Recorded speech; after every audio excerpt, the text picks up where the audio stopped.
Jean Fluet, secteur Iberville, RERU, Iberville. Bonsoir, M. Fluet.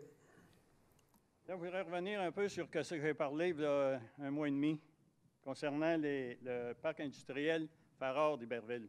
Pourquoi qu'on boudait tant le parc? Parce que l'investissement de 30 millions qui était supposé d'être là, c'est en allant à Saint-Jean. On a discuté, on a dit beaucoup de choses là-dessus. Moi-même, j'ai dit que la grande ville, depuis 12 ans, avait fait absolument rien concernant les infrastructures dans le parc industriel. Vous, M. le maire, vous m'avez dit le contraire, bon, que je n'avais pas raison, c'est ça. J'ai été vérifié, mais je suis aperçu que je m'étais trompé. Mais je m'étais trompé parce que j'avais dit zéro à rien, zéro. Mais je me suis aperçu que c'est moins que zéro. Parce que dans le temps, avant la fusion, le parc industriel d'Iberville, Farard, on avait un boulevard qui s'appelait le boulevard industriel.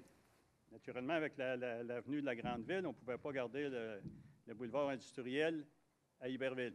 On a enlevé le nom. Mais on n'a pas rien qu'enlevé le nom. On a détruit le 2/3. Aujourd'hui, qu'est-ce qu'on voit avec le boulevard industriel qui traversait le parc industriel de est en ouest? Il nous reste rien il reste un tiers il est toujours là, à partir du 3e rang, jusqu'au chemin de fer. Ça, c'est là. Ça n'a pas changé, ça. Ensuite, c'est une entrée pour les installations de la ville, pour le réservoir d'eau, qui est un cul-de-sac, naturellement. À l'autre bout, c'est un cul-de-sac aussi qui sert seulement en entrée au Tremcon. Un cul-de-sac. Alors, quand je disais qu'il ne s'était rien fait, je m'étais trompé parce qu'on a détruit. En tout cas, je prends les deux conseillers du secteur Iberville, deux peut-être et demi, là. Voir si j'ai raison ou si j'ai tort. Mais là, M. Fluet, où vous voulez nous emmener? Vous voulez nous emmener C'est la question que je pose. On a détruit. OK. Oui. Est-ce que vous avez détruit ou vous avez fait? On n'a absolument pas détruit. La question que vous avez posée la dernière fois, là, c'est comment ça se fait qu'une compagnie qui voulait investir des millions et des millions dans le parc industriel d'Iberville s'est emmenée dans le parc industriel de Saint-Jean. Ça, quand vous nous disiez qu'on n'a pas investi, je vais vous obstiner encore, là, mais ça, c'est pas grave. On ne reviendra pas dans le passé. Mais moi, ce que je vous ai dit la dernière fois, c'est que le sol n'était pas capable de supporter le bâtiment qui s'en allait là. Alors ça, on a les études de sol là-dessus, puis on est capable de le prouver n'importe quand. Fait qu'à partir de là, c'est pour ça que ce bâtiment-là, il s'est en allé dans le parc industriel de Saint-Jean. Vous m'avez dit, il y a 6 semaines, que vous étiez pour me dire ce qui s'est fait là, au point de vue d'infrastructure, naturellement. Je sais qu'il y a quelques nouvelles d'industrie. Là, vous me dites que les sols ne sont pas bons. Curieux, il y a quelques semaines, dans le Canada français, on a eu un petit journal, Gens d'affaires Richelieu-Estrie. On parle justement du parc industriel EL Farard, secteur Iberville. Qu'est-ce qu'on dit? Terrain d'excellente qualité et de topographie plane. Un petit peu plus loin, on parle des principes caractéristiques, on ne parlera pas de toutes, là, mais on va aller rien qu'aux compositions du sol, sablonneux.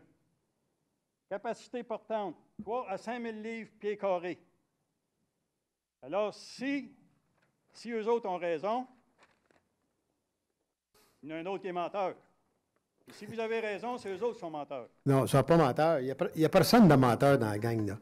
Écoutez, un sol, vous savez, c'est quoi un sol, là? Ben oui. Bon, à partir de ce moment-là, il y a des bâtiments, parce que dans le parc industriel d'Iberville, là, on ne partira pas un débat là-dessus, là, mais dans le parc industriel d'Iberville, il y en a des bâtisses qui sont bâtis là.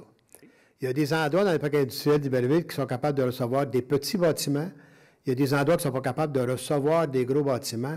Parce qu'aujourd'hui, pour votre information, on construit très, très sécuritaire contre les tremblements de terre, et ça prend des terrains spéciaux pour ça. Tu ne peux pas bâtir un bâtiment de cette envergure-là si ton terrain n'a pas telle qualité pour bâtir. Alors, on a toutes les deux raisons là-dessus. Il y a des bâtiments que tu peux faire, puis il y a des bâtiments que tu ne pourras pas faire, dépendamment de la nature du sol. Oui. Alors, on ne s'obstinera pas pour rien là-dessus. Là. Ça, c'est payé par nos taxes. Si on me dit que la capacité portante est de 3 à 5 000 livres pieds carrés, c'est pas rien, ça. Non. Il y en a des bâtisses. Dans le Québec, c'est pas rien, mais moi, je ne connais pas ça, fait que je ne vous répondrai pas là-dessus. Il y en a déjà des bâtisses, puis je n'ai jamais vu d'affaissement nulle part. Quand vous parlez que votre parc industriel au bout de Pierre-Caisse, qui est complètement dans des belles terres agricoles, les meilleures terres du Québec, pas les meilleures terres, la meilleure terre. Encore là, encore là, mais où est-ce que vous voulez en venir, là? C'est moins argileux. Non, mais où vous voulez en venir? Que le terrain à Iberville, il est bon, il est marqué dans le journal. Ben, OK. Payé à nos taxes. Monsieur, nos taxes. je vous remercie. Quand on fait faire des tests, moi, je ne prendrai pas votre parole. On va prendre les paroles des professionnels qui ont fait des Pourquoi vous tests le marquez dans le pour journal? les terrains. Ben, Pourquoi ici, vous marquez ça ici dans le journal? Payé par nos taxes? monsieur, Si c'est pas vrai? c'est vrai. Ben, Mais il y a de la capacité que tu es capable de prendre, il y a de la capacité que tu n'es pas capable de prendre, dépendamment du bâtiment. capable, Mais c'est ça, pas je l'ai capable. dit tantôt. Là. Écoute, moi, si je suis capable de lever 5 000 livres, je suis capable de le lever. Je suis pas capable, je suis pas capable. Peut-être pas 10 000. Je vois pas, moi... Faudrait avoir un professionnel pour répondre une autre à votre question. Juste une question d'information. Une grande ville comme ici, dans Saint-Jean-sur-Richelieu, dans la région qu'on est, on connaît les... À quelle place qu'une ville devrait favoriser son parc industriel? Est-ce au centre de la ville? Est-ce au nord, au sud, à l'est ou à l'ouest? Êtes-vous capable de me répondre là-dessus? Ce que les urbanistes proposent. Ben là, dans le moment, nos parcs industriels, il y en a un dans le secteur Iberville, il y en a un dans le secteur Saint-Jean, Saint-Luc. Non, il n'y en a pas partout. C'est les deux seuls parcs industriels reconnus dans notre municipalité. Puis je pense qu'ils sont très bien situés aux extrémités de notre municipalité. C'est les endroits idéaux. L'historial de M. Gilles Lévesque dans le Canada français de la semaine passée. En tout cas, répondez-vous à ma question, où qu'on doit favoriser un parc industriel dans une ville comme Saint-Jean? On les favorise, les parcs industriels? Où? Bien, les deux Au parcs centre? industriels. Au centre de la ville? Non, pas au centre de la ville. Bon. Les deux parcs industriels dans le centre-ville de Saint-Jean, dans la ville de Saint-Jean et non dans le centre-ville, les sont erreurs favorisés. du passé, vous l'avez dit tout à l'heure, il ne faut pas revenir sur le passé. Mais Alors, les erreurs du passé, mais pour l'avenir. Ils sont là, nos parcs Où qu'on industriels. doit faire un développement de parc industriel? Ah, bien ça, mon cher monsieur, je ne vous répondrai pas là-dessus. Je pense qu'il y a des gens qui vont vous répondre parce là-dessus. que vous avez peur de répondre. Non, je n'ai pas peur de répondre, mais je ne vous répondrai pas. Ah, mais moi, je vais vous répondre. Bon, répondez donc, vous. Vous avez de l'air pas mal compétent, vous, pour les répondre. vents dominants dans une ville, ça veut dire que les vents dominants sont ouest-est. Alors, on favorise un parc industriel à l'est. Merci. Merci, monsieur.